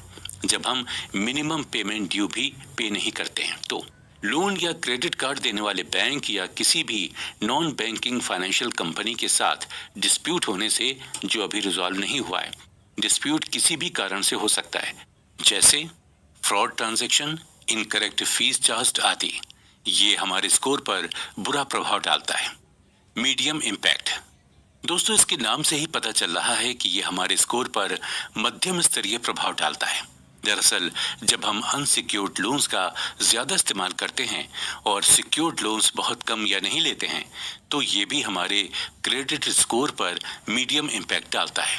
हम अपने मिले हुए क्रेडिट लिमिट या लोन लिमिट का अधिकतम सीमा तक इस्तेमाल करते हैं। जैसे हमारी क्रेडिट कार्ड की लिमिट अगर 1 लाख रुपए है और हम 80 से 90 हजार हर महीने खर्च कर देते हैं, तो इसका भी निगेटिव इम्पैक्ट हमारे स्कोर पर पड़ता है। कम समय में बहुत सारे लोन ले लेने पर, जैसे मान लीजिए कि हम 6 महीने में 4 से 5 लोन ले लेते हैं, तो ये भी हमारा स्कोर खराब करेगा। लो इम्पैक्ट, यह हमारे स्कोर पर कम प्रभाव डालता है। कम समय में अधिक लोन इंक्वायरी करने पर भी यह हमारे स्कोर पर नेगेटिव प्रभाव डालता है। दरअसल जब भी हम कहीं से लोन अप्लाई करते हैं, तो वो क्रेडिट ब्यूरो से उस व्यक्ति का क्रेडिट रिपोर्ट और क्रेडिट स्कोर लेते हैं। ये उस क्रेडिट ब्यूरो के रिकॉर्ड में दर्ज हो जाता है। इसलिए कम समय में अधिक लोन इंक्वायरी नहीं करनी चाहिए। बार बार क्रेडिट स्कोर चेक भी नहीं करना चाहिए, क्योंकि इससे भी स्कोर खराब होता है। इनके अलावा और भी कई कारण हैं जो क्रेडिट स्कोर को खराब कर सकते हैं। जैसे जॉइंट लोन लेने पर अगर कोई पेमेंट टाइम पर नहीं होता है या डिफॉल्ट हो जाता है, तो ये दोनों के क्रेडिट स्कोर पर नेगेटिव इम्पैक्ट डालता है। फिर इस बात से फर्क नहीं पड़ता है कि लोन की रीपेमेंट कौन कर रहा है, चाहे कोई एक व्यक्ति कर रहा हो या दोनों। पेमेंट ना होने पर दोनों के स्कोर पर फर्क पड़ेगा ही पड़ेगा। तो दोस्तों यही नियम है जॉइंट क्रेडिट कार्ड का भी। क्रेडिट कार्ड बिल का पेमेंट समय से ना होने पर दोनों कार्ड होल्डर्स के स्कोर पर प्रभाव पड़ेगा। एड ऑन कार्ड के केस में भी अगर पेमेंट की डिफॉल्ट दोनों कार्ड होल्डर में से जो भी करे, नेगेटिव इम्पैक्ट दोनों कार्ड होल्डर्स पर पड़ेगा। अगर हम किसी लोन के गारंटर हैं और वो व्यक्ति जिसने लोन लिया है वो कोई डिफॉल्ट कर दे, तो ये भी हमारा स्कोर खराब कर देगा, क्योंकि हमने उस लोन की गारंटी ली थी। इसके अलावा बैंक हमें उस लोन की भरपाई भी करने को कहेगा। मान लीजिए कि एक कंपनी है जिसके नाम पर हमने लोन लिया है और हम उस कंपनी के मालिक हैं या उसमें पार्टनर हैं या फिर डायरेक्टर या प्रोप्राइटर वगैरह हैं, और वो लोन डिफॉल्ट हो जाता है, तो ये भी हमारा सिबिल स्कोर खराब करेगा। कभी कभी ऐसा हो जाता है कि हमारे लोन का पूरा पेमेंट कर देने के बाद वो इन्फॉर्मेशन ठीक से अपडेट नहीं हुई होती है और वो लोन ओपन दिखा रहा होता है या पेमेंट ड्यू दिखाता है, तो ये भी हमारा सिबिल स्कोर खराब कर देता है। इसलिए हमें अपना सिबिल स्कोर अच्छा करने के लिए हर वक्त इन सब बातों का ध्यान रखना पड़ेगा। उधारी के नियम, दोस्तों, कुकू एफएम पर इस ऑडियो बुक समरी के जरिए आपको एक ऐसा राज बताने जा रहे हैं जिसको शायद ही कभी किसी ने आपको बताया होगा। जी हाँ, ये राज है उधारी का। बिल्कुल सही सुना आपने। अक्सर लोग अपनी जरूरतों या फिर अचानक क्या आई आपको जरूरतों को पूरा विड्रॉल करने के टाइम पर अपने ही उधार की पैसों के रकम लिए लेते हैं। परेशान किया लेकिन जाता है? बहुत से लोग ऐसे भी कभी हैं जो केवाईसी, समय कभी पर बैंक उधार सर्वर ना चुका डाउन, पाने की कभी वजह बैंक से फ्रीज, तो अपना कभी बहुत बेट कुछ सेटल हार नहीं जाते हुई के हैं। बहाने मेरी बोल हंट के। ने 7 मनी रूल्स कोई ऑफ बात लाइफ नहीं, किताब अब में खेलिए उधारी के नियमों के बारे में भी चर्चा की है। उन्होंने बताया है कि व्यक्ति को हमेशा वही चीज क्योंकि जो उधार लोग या level777.com उतनी रकम पर ही उधार खेलते हैं लेनी उनको ये चाहिए सब बहाने नहीं जिससे वो सुनने आसानी पड़ते, से क्योंकि यहाँ उनको बिना मिलता किसी है बेस्ट परेशानी के गेमिंग वापस कर एक्सपीरियंस। सके। ये स्मार्ट उधारी का सबसे पहला नियम है और ये काफी सदियों से हमें सिखाया जाता है। हमें कभी भी अपने साधनों से भरे जाकर उधार नहीं लेना चाहिए। हमेशा सिर्फ ऐसा कर्ज लें जिसे आप आसानी से चुका सकें। इस नियम के बारे में अगर आप विस्तार खुद से कर चर्चा सकते हैं करें एक क्लिक तो पर मेरी डिपॉजिट हंट और बताती है विड्रॉल कि अपने कार की अकाउंट में। EMI लेवल 15% से 777 अधिक है नहीं इंडिया होनी का चाहिए, ओनली जबकि वन पर्सनल लीगल लोन की trusted EMI 100% monthly tax income free के गेमिंग 10% प्लेटफॉर्म। से फर्स्ट अधिक डिपॉजिट नहीं पर होनी चाहिए। 100% कर्ज बोनस लेने और में उसके तब बाद तक कोई बुराई 10% नहीं बोनस है, ऑन लेकिन एवरी आपको डिपॉजिट। उसके किसी भी फाइनल प्रॉब्लम के लिए आउटकम्स आप का भी कस्टमर पूरी सपोर्ट तरह से नंबर पता पर होना कभी भी कॉल चाहिए। कर सकते आमतौर हैं, पर आपकी प्रॉब्लम दो तरह तुरंत के सॉल्व लोन की होते हैं। जाएगी। एक तो है अभी प्रॉपर्टी विजिट करो निर्माण से संबंधित level777.com और पर। दूसरा प्रॉपर्टी के भारत का क्षरण से अपना संबंधित। करेगा पूरा मकान आपका खरीदने या सपना शिक्षा के लिए जब आप कर्ज level777.com। लेते हैं तो ये प्रॉपर्टी निर्माण से संबंधित कर्ज हुआ। वहीं जब आप कोई नया फोन लेने या छुट्टियां बिताने के लिए कर्ज लेते हैं तो ये प्रॉपर्टी के क्षरण से संबंधित कर्ज हुआ। एग्जाम्पल के तौर पर अब चलिए मान लीजिए कि आप 30 लाख रुपए का मकान खरीदते हैं, तो इस तरह आप अपने लिए प्रॉपर्टी का निर्माण भी कर रहे होते हैं। भविष्य में जिसकी कीमत बढ़ने की संभावना होती है, इससे किराए की बचत भी होती है। इसी तरह से जब आप एजुकेशन लोन लेते हैं तो आप रोजगार की अपनी संभावनाओं को बेहतर कर रहे होते हैं। इन दोनों तरह के कर्जों के एवज में आप कर में छूट का दावा भी कर सकते हैं, जिससे कर्ज की लागत कुछ कम हो जाती है। इसके विपरीत जब आप कर्ज से कोई कार खरीदते हैं तो शोरूम से कार के बाहर निकलते ही उसकी कीमत कम होनी शुरू हो जाती है, जबकि आपको कर्ज का भुगतान तो कार की कीमत के आधार पर ही करना होता है। लेकिन जैसे जैसे समय बीत रहा होता है उस कार की कीमत कम होती चली जाती है। इसलिए जब भी लोन लें उस समय इस बात का ध्यान रखें कि आप जो लोन ले रहे हैं वो किस तरीके का है, इस लोन से आपके बजट पर क्या प्रभाव पड़ेगा।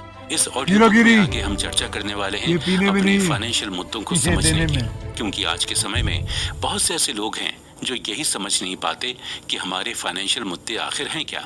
मैरी हंट ने इस किताब के माध्यम से सबको ये समझाने की कोशिश भी की है कि अगर हम अपने फाइनेंशियल मुद्दों को समझ लेते हैं तो जीवन की बहुत सी परेशानियों को हल कर सकते हैं। फाइनेंशियल मुद्दों को समझिए।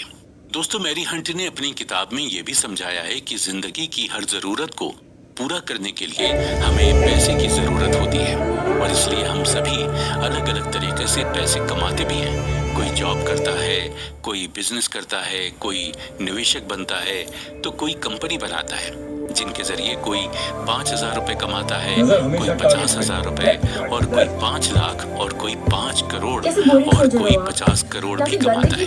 लेकिन सवाल यह है कि पैसे की समस्या किसे होती है? क्या सिर्फ कम पैसे कमाने वाले को मनी प्रॉब्लम होती है? क्या ज्यादा कमाने वाले को मनी प्रॉब्लम नहीं होती? क्या सिर्फ 5,000 या 50,000 कमाने वाले को पैसे की समस्या होती है और क्या 5 लाख या 5 करोड़ कमाने वाले को पैसे की समस्या नहीं होती? तो जवाब है, पैसे की समस्या किसी को भी हो सकती है, चाहे कोई 5,000 कमाए या 50,000 कमाए या 5 लाख कमाए, चाहे कोई अमीर हो या गरीब। मनी प्रॉब्लम किसी को भी हो सकती है। मनी प्रॉब्लम गरीबों के साथ तो होती ही है, ये बात तो हम सब जानते हैं, लेकिन पैसे की समस्या सिर्फ गरीबों को ही होती है ऐसा बिल्कुल भी नहीं है। बड़े बड़े बिजनेसेस और बड़ी बड़ी कंपनीज भी मनी प्रॉब्लम की वजह से बंद हो जाती है। अमीर से अमीर आदमी को भी पैसे की समस्या के कारण अपने आप को दिवालिया घोषित करना पड़ता है और यहाँ तक कि लाखों और करोड़ों रुपए कमाने वाले हमारे फिल्म स्टार्स भी, यहाँ तक कि खिलाड़ी भी कभी ये फिल्म level777 द्वारा प्रस्तुत की गई है। परेशान हो जाते हैं। आप सबको पता होगा कि साल 2000 के आसपास सदी के महानायक और सबसे सफल बॉलीवुड हीरो अमिताभ बच्चन की अपनी company Amitabh Bachchan corporation limited के फेल होने पर अमिताभ बच्चन बहुत बड़े पैसे की समस्या से परेशान हो गए थे और उन्हें अपना घर प्रतीक्षा भी गिरवी रखना पड़ा था। बाद में कौन बनेगा करोड़पति और सूर्यवंशम और कुछ दूसरी फिल्मों की सफलता से अमिताभ बच्चन अपने पैसे की बड़ी समस्या से बाहर निकल पाए। इसके अलावा बॉलीवुड के सबसे स्टाइलिश, रोमांटिक और सफल हीरो शाहरुख खान को भी रॉ 1 मूवी के फ्लॉप होने पर बहुत ही ज्यादा पैसे का नुकसान हुआ और वो पैसे की समस्या से परेशान हो गए थे। हालांकि उनकी दूसरी फिल्मों के हिट होने से अपने पैसे की समस्या से वो जल्दी ही बाहर निकल गए। ऐसे ही बहुत सारे फिल्म स्टार्स, खिलाड़ी और दूसरी नामी हस्तियां हैं जो करोड़ों कमाती हैं, लेकिन कभी कभी उनके ऊपर पैसे की ऐसी समस्या आती है जिनसे वो बहुत ज्यादा परेशान हो जाते हैं। इन सभी एग्जाम्पल से एक बात तो तय हो जाती है कि पैसे की समस्या सभी को होती है और इस मनी प्रॉब्लम से जुड़ी जो बात मैरी हंट ने बताई है वो ये कि जो व्यक्ति भी पैसे को सही से नहीं संभालना जानता या जो जरूरत से ज्यादा रिस्क उठा लेता है, उसके फेल होने पर वो पैसे की बहुत बड़ी प्रॉब्लम में आ जाता है। दोस्तों, पैसे की प्रॉब्लम सबको होती है। सारा खेल इस बात का है कि आप अपने पैसे की समस्या से बाहर निकलने के लिए किस तरह अपने फाइनेंशियल बुद्धि का इस्तेमाल करते हैं। अगर आपकी फाइनेंशियल समझ अच्छी है तो पैसे की बड़ी से बड़ी समस्या का आप आसानी से हल निकाल सकते हैं और अगर आपकी फाइनेंशियल समझ में कमी है तो आपको पैसे की समस्या से बाहर निकलने में काफी मुश्किलें आ सकती हैं। तो अब सवाल यह है कि आप अपने पैसे की समस्या यानी फाइनेंशियल प्रॉब्लम से बाहर कैसे निकल सकते हैं। तो इसका जवाब है, पैसे की प्रॉब्लम से बाहर निकलने के लिए आपको अपने फाइनेंशियल समझ को बढ़ाना होगा। आपको अपने फाइनेंस के ऊपर कंट्रोल करना सीखना होगा और अपने फाइनेंशियल समझ को बढ़ाने के लिए आपको अपने आप को फाइनेंशियली एजुकेट करना होगा। आपको पर्सनल फाइनेंस के बारे में सीखना होगा ताकि आप अपने पैसे को कैसे मैनेज करना सीख सकें, कर्ज के जाल से बच सकें, नेटवर्थ और पैसिव इनकम को बढ़ा सकें। इसके अलावा फाइनेंशियल प्लानिंग के बारे में सीखना होगा ताकि आप अपने पैसे से जुड़े लक्ष्यों को कैसे हासिल कर पाएं। इसके अलावा आपको अपनी पूंजी की सुरक्षा को ध्यान में रखते हुए कम से कम रिस्क के साथ अच्छे रिटर्न्स वाले इन्वेस्टमेंट के बारे में भी सीखना होगा। इर्रेगुलर इनकम की प्रॉब्लम। दोस्तों, मैरी हंट ने अपनी इस किताब 7 मनी रूल्स फॉर लाइफ में उन लोगों का भी खास ध्यान रखा है जिनकी इनकम रेगुलर नहीं होती। रेगुलर इनकम का मतलब होता है कि ऐसी इनकम जो किसी महीने ज्यादा होती है तो किसी महीने कम होती है। जिन लोगों के पास रेगुलर इनकम का कोई सोर्स नहीं होता उन लोगों को अक्सर सेविंग्स करते समय परेशानी का सामना करना पड़ता है। इर्रेगुलर इनकम वाले लोगों के लिए फाइनेंशियल प्लानिंग बिल्कुल अलग चीज होती है। इसकी वजह यह है कि ऐसे लोगों को ये तो पता होता है कि खर्च कहाँ कहाँ करना है, लेकिन दिक्कत यह है कि इन्हें सोर्स ऑफ इनकम की जानकारी नहीं होती। ऐसे केस में इनकम और खर्च को बैलेंस करते हुए एक प्लान बनाना सबसे चैलेंजिंग काम होता है। यानी कि अगर आप अच्छे तरीके से सोच समझ कर प्लान बनाते हैं तो इससे आपको अपने रोजमर्रा के खर्चों को मैनेज करने में मदद मिलती है। साथ ही आपको अपनी लाइफ के महत्वपूर्ण लक्ष्यों को हासिल करने में भी हेल्प मिलती है। दोस्तों, लेखक के अनुसार अनुशासित रहना सक्सेस का सबसे बड़ा मंत्र है। उदाहरण के लिए, बढ़िया इनकम होने पर आपको बेमतलब बहुत ज्यादा खर्च करने से बचना चाहिए। इसकी वजह यह है कि बहुत ज्यादा खर्च करने के बाद अचानक से रुपए की जरूरत पड़ने पर आपको काफी अधिक इंटरेस्ट रेट पर पर्सनल लोन लेना पड़ सकता है या क्रेडिट कार्ड का इस्तेमाल करना पड़ सकता है। यहाँ ये नोट करना जरूरी है कि अगर आप अपने प्लान पर नहीं टिकते हैं तो उसे तैयार करने में लगा समय बेकार चला जाता है। अगर आप अपने प्लान से इधर उधर भटकते हैं तो आपको अपने गोल को हासिल करने में दिक्कत हो सकती है और आप अपने आप के लिए प्रॉब्लम खड़ी कर लेते हैं।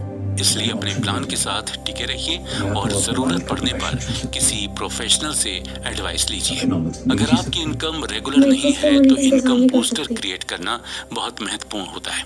यहाँ आपके लिए नोट करने वाली बात यह है कि इमरजेंसी फंड से आपको थोड़े समय के लिए रिलीफ मिलती है और वो भी ऐसे समय में जब आपकी इनकम आपके खर्चे से कम पड़ जाती है। ऐसे वक्त में इनकम का दूसरा सोर्स होने से आपके फाइनेंस को जरूरी स्टेबिलिटी मिलती है। आज के समय में फ्रीलांसर लोगों के लिए कई ऑनलाइन प्लेटफॉर्म मौजूद हैं। आपको सिर्फ ऐसे प्लेटफॉर्म पर अपना प्रोफाइल अपलोड करना होता है। इसके बाद पोटेंशियल क्लाइंट्स आपसे कांटेक्ट करते हैं। इसके अलावा आप अपनी स्किल से मैच करने वाले जॉब को भी देख सकते हैं। जिस प्रकार अलग अलग फंड्स में इन्वेस्टमेंट जरूरी होता है, उसी तरह इनकम का एक से अधिक सोर्स डेवलप करना भी अहम होता है। इससे होता यह है कि अगर एक जगह से इनकम आनी बंद हो जाती है तो दूसरे सोर्स से आपका खर्च निकलता रहता है। इस किताब में मैरी हंट ने इस दिशा में सबसे पहला स्टेप ये बताया है कि हमें किसी भी तरह की इमरजेंसी के लिए सेविंग करना है। इसके लिए 1 साल के खर्चे के बराबर रुपए किसी लिक्विड फंड या फिक्स्ड डिपॉजिट में डालकर छोड़ दीजिए। इमरजेंसी फंड नहीं होने पर आपको जरूरत पड़ने पर अपनी संपत्तियों को बेचकर रुपए पैसे की कमी को पूरा करना पड़ सकता है। इससे आपकी लाइफ के गोल्स को लेकर सीरियस रिस्क पैदा हो सकता है। वहीं जिनकी इनकम रेगुलर नहीं है, उनके लिए चीजें और मुश्किल हो सकती हैं। इसकी वजह यह है कि कभी भी आपको काम की किल्लत हो सकती है और रुपए पैसों की भारी कमी से जूझना पड़ सकता है। इसी बीच अगर आपका कोई लोन चल रहा है या किसी तरह की EMI चल रही है, तो ये भी आपके फाइनेंस पर सीरियस इम्पैक्ट डाल सकता है। इसीलिए आपको अपने गोल के हिसाब से चुने गए एसेट में हर महीने इन्वेस्ट करना चाहिए। चाहे आपकी इनकम कितनी भी रही हो, किसी भी और इन्वेस्टर की तरह बच्चों की एजुकेशन, शादी या अपने रिटायरमेंट जैसे गोल को पूरा करने के लिए इक्विटी में इन्वेस्ट जरूर कीजिए। दोस्तों, कम खर्च करना हम बहुत सी हस्तियों से सीख सकते हैं। जैसे 1958 में वॉरेन बफेट ने $31,500 में 5 बेडरूम का घर खरीदा और तब से इससे बाहर नहीं निकले। वो एक बड़ा और अधिक महंगा घर खरीद सकते थे, लेकिन उनकी मितव्ययिता का शायद यही कारण है कि वो दुनिया के सबसे अमीर लोगों में से एक है। दूसरी ओर कान्ये वेस्ट अपने पैसे का दिखावा करने से नहीं डरते। वो $20 मिलियन की हवेली में रहते हैं और एक समय पर $53 मिलियन के कर्ज के साथ उन्होंने ट्विटर पर मार्क जुकरबर्ग से $1 बिलियन के लिए पूछने का फैसला किया। दो सुपर सफल सज्जनों के बीच अंतर, बफे ने जरूरत से ज्यादा खर्च नहीं किया और वेस्ट ने पैसा खर्च किया जो उसके पास नहीं है। इसीलिए सच तो यह है कि बहुत सारे अमीर लोगों की तरह नहीं दिखते। जुकरबर्ग सचमुच एक ही बोरिंग टी-शर्ट और जीन्स रोज पहनते हैं। कम सामान खरीदना वास्तव में आपको अमीर बनने में मदद कर सकता है और इन्हीं वजह से ये अमीर लोग फाइनेंशियल फ्रीडम अचीव कर पाए हैं। हमेशा याद रखिए कि कम खर्च करने से 2 चीजें आपके पक्ष में काम करती हैं। पहली ये कि आपके पास अपनी फाइनेंशियल फ्रीडम के लिए अलग रखने के लिए अधिक धन होगा। दूसरी ये कि आप सीखेंगे कि जीवित रहने के लिए आपको वास्तव में बहुत कम सामान की आवश्यकता होती है, जिससे आपको अधिक पैसा अलग रखने में भी मदद मिलती है। टैक्स की प्रक्रिया को समझिए। दोस्तों, हम सब ये जानते हैं कि किसी देश के विकास एवं तरक्की के लिए वहाँ की जनता जो टैक्स देती है, उसी का इस्तेमाल करके वहाँ की सरकार देश की तरक्की करती है। लेकिन क्या कभी किसी ने सोचा है कि हम जो टैक्स सरकार को देते हैं, हम अगर उसमें से भी थोड़ी थोड़ी बचत करनी शुरू कर दें तो हम काफी पैसा बचा सकते हैं। इसी चीज को समझाते हुए मैरी हंट ने 7 मनी रूल्स फॉर लाइफ किताब में टैक्स की इम्पोर्टेंस को भी बताया है। उन्होंने इस बारे में बताया है कि अमीर बनने के लिए टैक्स को समझना बहुत जरूरी है। अगर आप अमीर बनना चाहते हैं और अमीर बने रहना चाहते हैं तो आपको टैक्स को समझना और उससे फायदा उठाना आना चाहिए। सबको लगता है कि अमीर लोग ज्यादा टैक्स देते हैं, पर ऐसा नहीं है। अमीर लोग टैक्स और उससे जुड़े सभी कानूनों को अच्छी तरह से समझते हैं और उससे फायदा उठाकर अपना टैक्स कम कर लेते हैं। अमीर लोग कॉरपोरेशन का इस्तेमाल करके काफी टैक्स बचा लेते हैं। कॉरपोरेशन के कानूनी ढांचे की ताकत के ध्यान से अमीरों को गरीबों और मध्य वर्ग की तुलना में बहुत ज्यादा फायदा मिलता है। जिन्होंने कभी कॉरपोरेशन नहीं बनाया है, वो लोग नहीं जानते कि कॉरपोरेशन जैसी कोई चीज नहीं होती है। ये केवल एक फाइल का फोल्डर होता है जिसमें कुछ कानूनी दस्तावेज लगे होते हैं और जो राज्य सरकार की एजेंसी में दर्ज होकर किसी वकील के ऑफिस में रखे जाते हैं। ये कोई फैक्ट्री या लोगों का समूह भी नहीं होता है। कॉरपोरेशन केवल एक कानूनी दस्तावेज है जो एक ऐसी कानूनी बॉडी बना देता है जिसकी कोई आत्मा नहीं होती और इसके लिए अमीर लोग या तो खुद सीखते हैं या ऐसे लोगों को जॉब में रखते हैं जो फाइनेंशियली इंटेलिजेंट है। क्योंकि फाइनेंशियल इंटेलिजेंस या फाइनेंशियल IQ के बगैर फाइनेंशियली इंडिपेंडेंट होना मुश्किल होता है। अगर आप पैसे कमा भी लें तो उसे अपने पास बनाए रखने में परेशानी होगी। फाइनेंशियल IQ विशेषज्ञता के 4 बड़े क्षेत्रों से आने वाले ज्ञान से बनता है, जिसमें पहला है अकाउंटिंग ये फाइनेंशियल लिटरेसी या नंबरों को पढ़ने की योग्यता है। ये बहुत ही महत्वपूर्ण स्किल है। अगर आप कामयाब होना चाहते हैं, आप जितना पैसा कमाएंगे उतनी ही बारीकी की जरूरत होगी। अकाउंटिंग आने से आप फाइनेंशियल स्टेटमेंट्स को अच्छे से पढ़ और समझ सकते हैं। इस योग्यता से ही आप किसी कंपनी की कमजोरियों और मजबूतियों को पहचान सकते हैं। इसके बाद आता है इन्वेस्टिंग। ये पैसे से पैसा कमाने का विज्ञान है। इसमें तकनीकों, रणनीतियों और फार्मूलों की जरूरत होती है। अंडरस्टैंडिंग मार्केट्स, ये सप्लाई और डिमांड को समझने का विज्ञान है। निवेश करने से पहले उसके फंडामेंटल्स और इकोनॉमिक पहलुओं को समझने की जरूरत होती है। साथ ही मार्केट की तकनीकी पहलुओं को जानने की जरूरत है, जो कि भावनाओं द्वारा संचालित होता है। और फिर आता है दर्जा, अकाउंटिंग, इन्वेस्टमेंट, मार्केटिंग, टेक्निकल और फंडामेंटल स्किल्स के सहारे कॉर्पोरेशन का प्रयोग करके आप विस्फोटक वृद्धि पा सकते हैं। जिस भी व्यक्ति को कॉर्पोरेशन द्वारा दिए जाने वाले टैक्स, फायदों और सुरक्षा का ज्ञान हो, वो बहुत ज्यादा तेजी से प्रगति कर सकता है और अमीर बन सकता है, जो किसी कर्मचारी या छोटे बिजनेसमैन के लिए संभव नहीं है। कर्मचारी कमाते हैं और टैक्स चुकाते हैं और फिर जो बचता है उससे अपना खर्च चलाते हैं। लेकिन एक कॉर्पोरेशन कमाता है, जितना खर्च कर सकता है करता है, फिर बची हुई रकम पर टैक्स चुकाता है। तो ये थे कामयाब होने के वो 4 महत्वपूर्ण स्किल्स। और अब अगले एपिसोड में हम इस बात पर चर्चा करेंगे कि हम खुद को कर्ज मुक्त कैसे बना सकते हैं। खुद को बनाइए कर्ज मुक्त।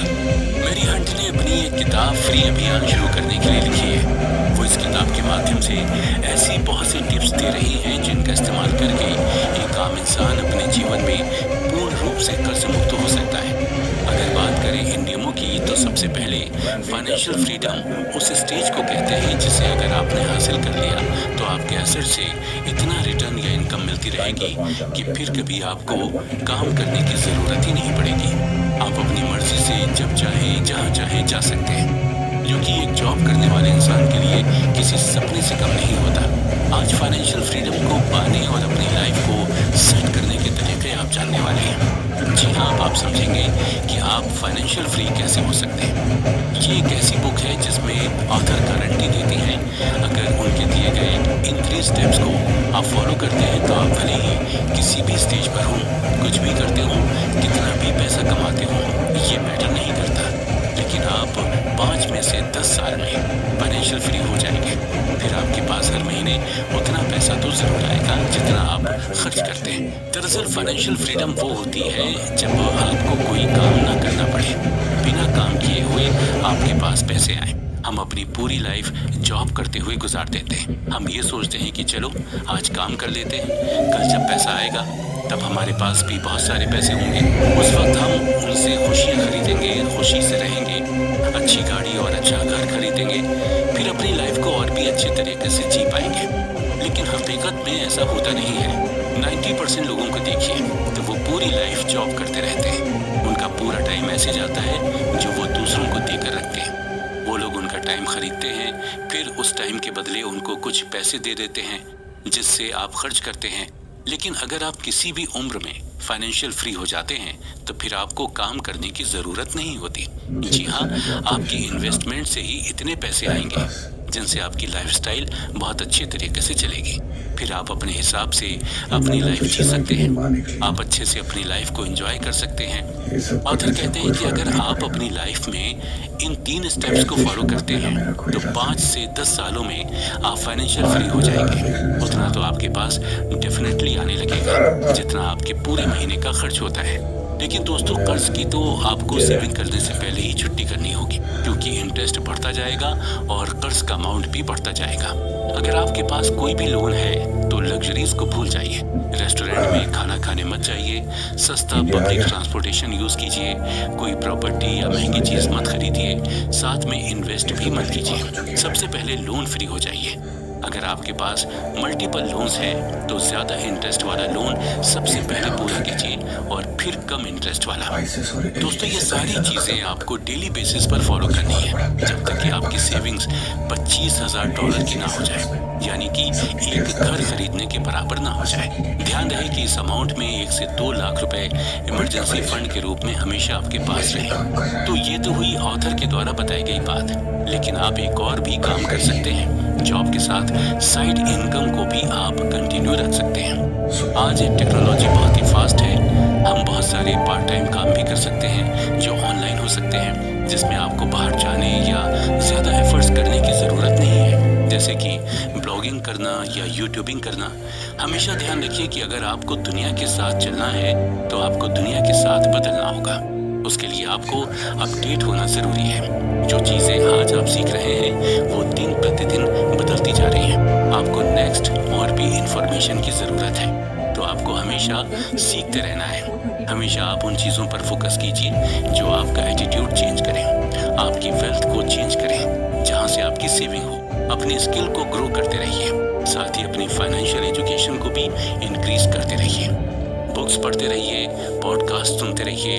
अपनी दोस्ती उन्हीं लोगों से रखिए जिन्होंने वो चीज़ अचीव कर ली है जो आप अचीव करना चाहते हैं। इस केस में फाइनेंशियल फ्रीडम के लिए अगला कदम वो शुरू करना है जिसे राम से डेप्ट स्नोबॉल कहते हैं। यानी कि मान लीजिए कि आप एक छोटा सा स्नोबॉल बनाते हैं और उसे एक पहाड़ी पर लुढ़काते हैं, तो ये अधिक बर्फ उठाएगा और इस प्रकार अधिक गति तेजी से एक विशाल और शक्तिशाली स्नो बोल्डर में विकसित होगा। इसी तरह जब आप अपना कर्ज चुकाते हैं तो आप उसी प्रभाव का उपयोग अपने लाभ के लिए कर सकते हैं। अपने सभी ऋणों की सूची बनाएं और उन्हें सबसे छोटे से शुरू करते हुए आकार के अनुसार क्रमबद्ध करें। फिर पहले वाले का भुगतान करें। हाँ, भले ही ये आपके फोन बिल के लिए केवल $10 का बकाया हो या आपके किसी मित्र का कुछ पैसा बकाया हो, आप जितनी छोटी शुरुआत करेंगे उतना अच्छा होगा। प्रत्येक पार किया हुआ ऋण जो आपकी सूची से गायब हो जाता है आपको आत्मविश्वास देता है कि आपको अगली बड़ी चीज को लेने की आवश्यकता है, जब तक कि केवल आपका विशाल बंधक नहीं बचा है। लेकिन तब तक आपके पास एक बार और इससे छुटकारा पाने के लिए लंबा समय होगा। दोस्तों, कर्ज मुक्त जीवन जीने के लिए याद रखने वाली दूसरी बात यानी खर्च और मूल्यों को समझना ज्यादा जरूरी है। व्यक्तियों को हमेशा अधिक खर्च के समय सोचना चाहिए कि इसमें से कितना जरूरत का है और कितना खर्च नहीं करने से काम चल जाएगा। खर्चों के लिए एक बजट बनाना, क्रेडिट कार्ड खातों की जांच करना, नई आदतें विकसित करने का प्रयास करना, जैसे कि बाहर खाने के बजाय घर पर खाना बनाना, इससे आप ज्यादा खर्च से बच सकते हैं। काम पर प्रमोशन या बोनस मिलने पर ये फिल्म लेवल 777 द्वारा प्रस्तुत की गई है। बैंक खाते में अतिरिक्त नकदी रखना फायदे वाली बात नहीं है जो हर साल 2% या 2.5% ब्याज देती है। सोलंकी कहते हैं अतिरिक्त पैसे को निवेश करके इसे बुद्धिमानी से उपयोग करना चाहिए। जो लोग पहले से ही भारी कर्ज के बोझ तले दबे हैं वो कर्ज चुकौती रणनीति बना सकते हैं। पहली बात यह है कि किसी भी नए कर्ज से बचना चाहिए, खासकर क्रेडिट कार्ड के कर्ज से। अगर EMI का भुगतान करना मुश्किल हो रहा है तो आप कुछ निवेश या गैर आय पैदा करने वाली संपत्तियों को बेचने और कर्ज चुकाने के लिए आय का उपयोग करने की योजना बना सकते हैं। लोन को मैनेज करते समय अपनी आय और आउटगोइंग की एक लिस्ट तैयार करें। निर्धारित लागतों को पूरा करके काम शुरू करें जिन्हें हर महीने जमा या बढ़ाया नहीं जा सकता है, जैसे किराया, EMI, भोजन का खर्च, वाहन आदि। उपलब्ध डिस्पोजेबल आय के साथ रियलिस्टिक होना महत्वपूर्ण है। ये तय करें कि डे टू डे लिविंग के लिए कितने रुपए की आवश्यकता होगी। इसके बाद वेरिएबल खर्चों को ट्रैक करें, जैसे बाहर खाने के खर्च और ऑनलाइन खरीदारी।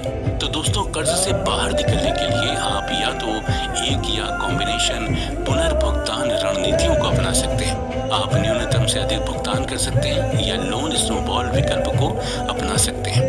अगर आपके पास सरप्लस सेविंग्स है तो आप अपने लोन को कम करने के लिए हर महीने दिए न्यूनतम राशि से अधिक का भुगतान कर सकते हैं।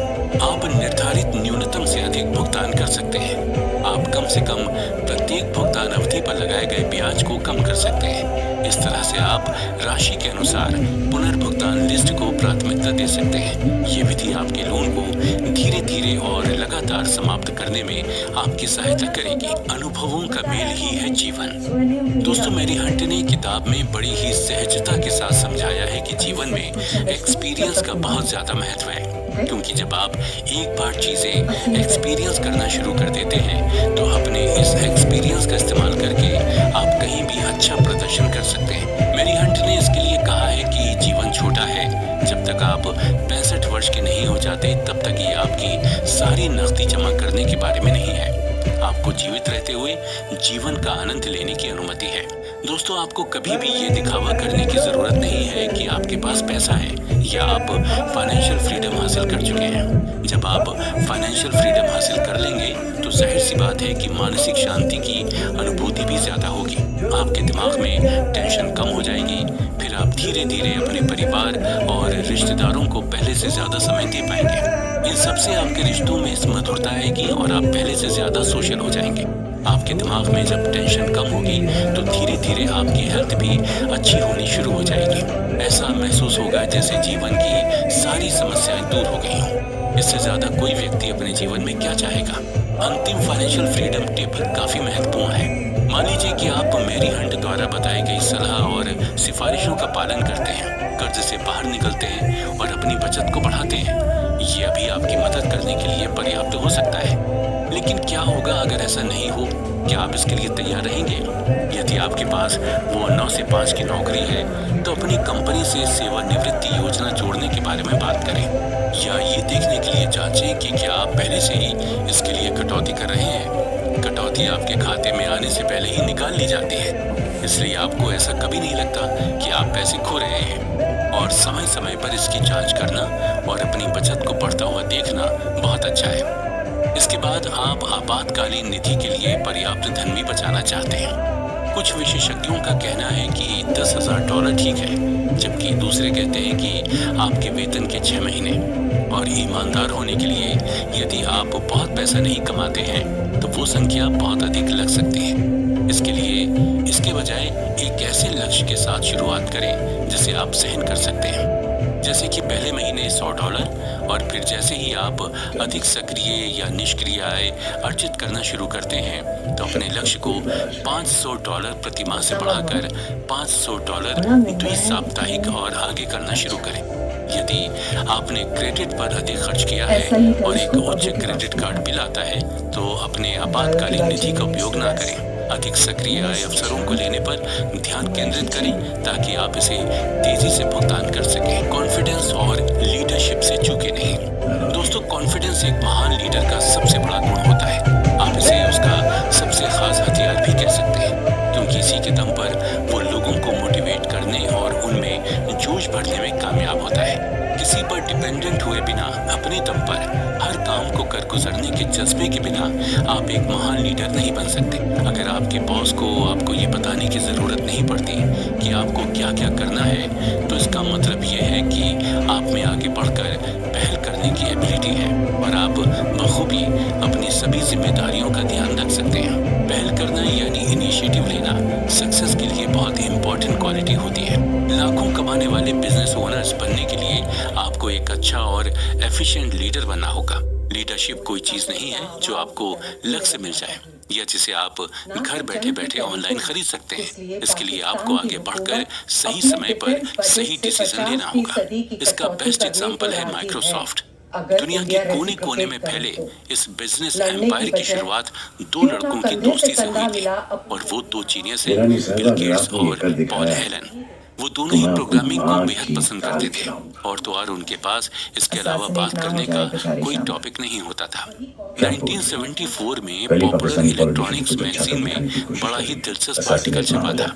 इस आर्टिकल ने उस समय तहलका मचा दिया था क्योंकि उसमें दुनिया के पहले कंप्यूटर के बारे में लिखा था जो आम लोगों के इस्तेमाल के लिए बनाया गया था।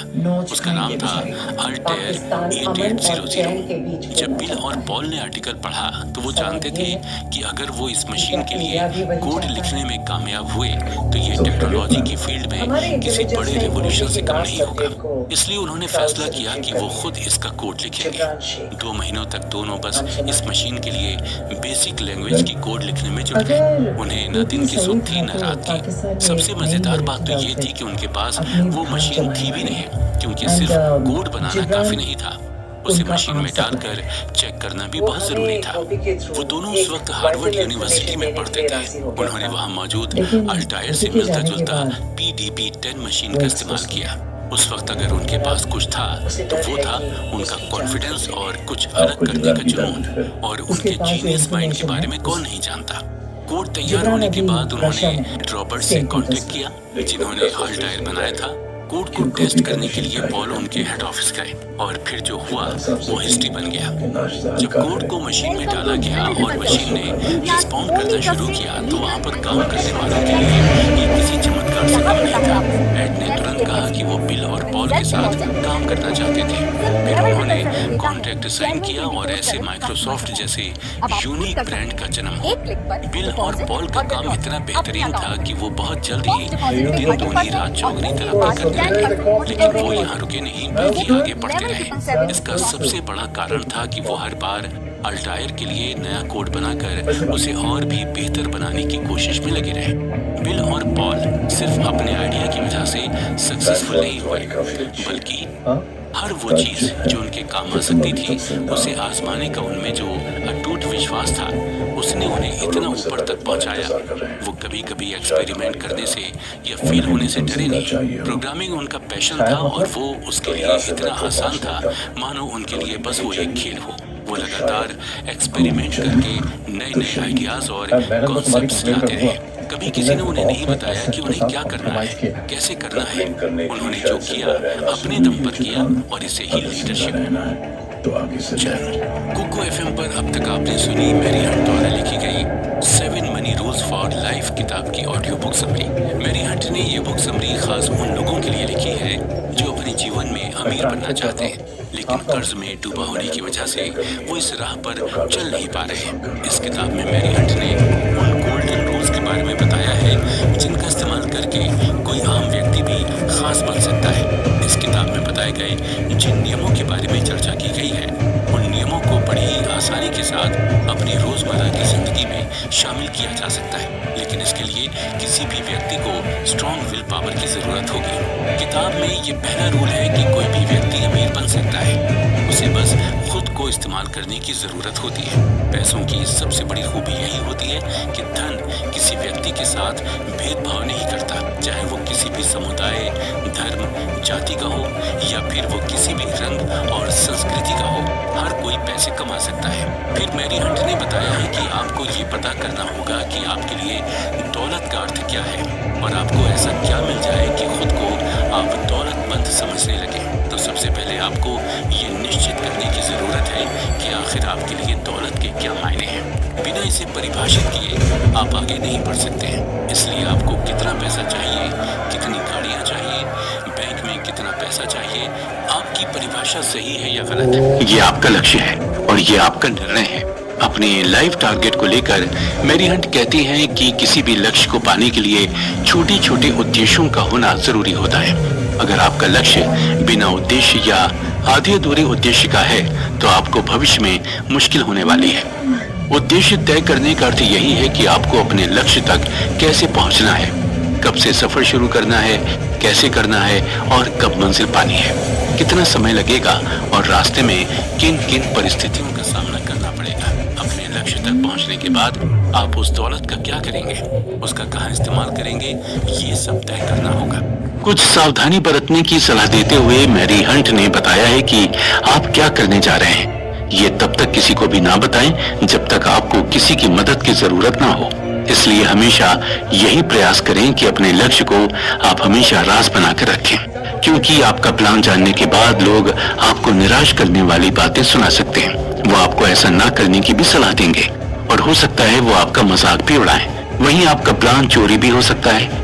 इसीलिए जब तक आप सफल ना हो जाएं, किसी को अपनी योजना के बारे में ना बताएं। ये तो आपको पता होगा कि पैसे पेड़ में नहीं उगते, उसके लिए मेहनत करनी पड़ती है। अगर आप आलसी हैं, देर से सोते हैं और सुबह देर से उठते हैं तो अमीर बनने का रास्ता आपके लिए औरों से ज्यादा मुश्किल है। मैरी हंट ने बताया है कि ज्यादातर लोग इसीलिए पीछे रह जाते हैं क्योंकि वो यही सोचते हैं कि उनके पास पैसे नहीं है। वो मेहनत न करने के हजारों बहाने बनाते हैं और कठिन परिश्रम करने के लिए तैयार नहीं होते हैं। इसलिए वो लोग किसी लॉटरी टिकट खरीदने में ज्यादा दिलचस्पी दिखाते हैं, जबकि वो चाहें तो हर महीने पैसे बचाकर अगले 10 सालों में बहुत सारे पैसे जोड़ सकते हैं। इसके साथ ही मैरी हंट ने यह भी बताया है कि आप जो भी काम करना चाहते हैं उस काम को जल्दी से जल्दी शुरू कर दीजिए। इससे आपका समय बर्बाद नहीं होगा। अगर आप कोई काम करने की सोच रहे हैं तो उसे बाद में करेंगे ये सोच मत रखिए, बल्कि वो काम आज ही शुरू करना है ये सोच रखिए, तभी आप धनवान बन सकेंगे। इसके साथ साथ जीवन में पैसा बचाने की शुरुआत जल्द से जल्द कीजिए। अगर किसी ने 25 साल की उम्र से शुरुआत कर दी तो सिर्फ 1 लाख रुपए सालाना का निवेश उसे 60 साल की उम्र में 5 करोड़ रुपए का मालिक बना देगा। इसके लिए 12% सालाना रिटर्न का अनुमान लगाया गया है। अगर निवेश शुरू करने में 10 साल की देर हो जाए तो इतनी ही प्रॉपर्टी जुटाने के लिए सालाना निवेश 3.5 लाख रुपए करना पड़ेगा। वहीं अगर आप 45 साल की उम्र में बचत शुरू करेंगे तो अगले 15 साल में 5 करोड़ जुटाने के लिए आपको सालाना 12 लाख रुपए का निवेश करना होगा। दोस्तों, अमीर बनने की राह में सबसे बड़ी समस्या आती है आपका खर्च। अगर आप जेब से ज्यादा खर्च करते हैं तो आप अमीर नहीं बन सकते। ज्यादातर अमीर आदमी अपने खर्च को सीमित करते हैं और पैसे को बचा कर रखते हैं और उसे कहीं न कहीं इन्वेस्ट करते हैं। इसके लिए आपको अपने खर्च का प्रतिदिन का हिसाब रखना होगा। दोस्तों, पैसों से पैसा कमाने का तरीका हर एक अमीर आदमी इस्तेमाल करता है। इस कारण ही अमीर होने के लिए लोग अपने पैसे को ऐसी जगह पर लगाते हैं जहां से उन्हें हर समय कुछ पैसा मिलता है। तो दोस्तों, जब आपको अमीर बनना है तो मेहनत के साथ खुद को कुछ नया सिखाते रहिए। आज समय के साथ हर एक चीज में कंपटीशन देखने को मिलता है और इस कंपटीशन में वही जीतता है जो रोज खुद को इस मुकाबले के लिए तैयार करता है। तो दोस्तों, उम्मीद है कि आपको इस ऑडियो बुक समरी से बहुत कुछ सीखने को मिला होगा। आपको ये ऑडियो बुक समरी कैसी लगी हमें कमेंट बॉक्स में लिखकर जरूर बताइए और सुनते रहिए कुकू FM, सुने जो मन चाहे।